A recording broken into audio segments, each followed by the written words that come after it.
I start to actually think that in order to really see families in a family-centered approach, we also have to start to look at the professionals that are providing services to these families and really start to unpack their own personal biases or their perceptions around how they have had experiences with the families in the history of serving families, because I think those biases truly impact whether or not we are even can even imagine a family-centered approach.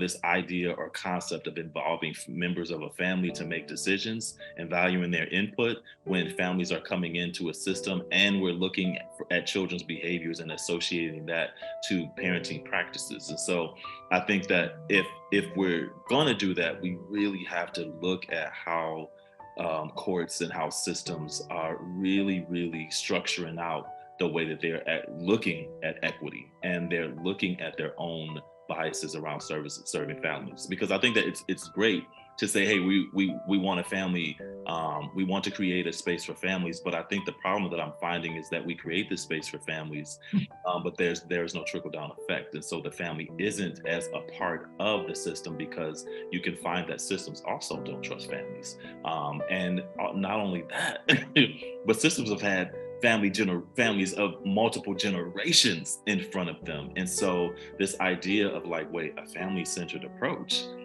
trusting family members to make decisions about their family. Oh, wait, that's a paradigm shift. But I think it's a Mhm. requirement that we all have to do when we're talking about the best ways to serve families. Because here's the thing: I know my son better than anybody, and I know what my son needs. Now, the Mhm. challenging part is that most of the parents that I work with and serve may not have the tools or the skills or the training that so many professionals have to be able to unpack those skills, those tools that they have within them. So, I think when we're talking about family-centered approaches, I think it requires a host of trainings and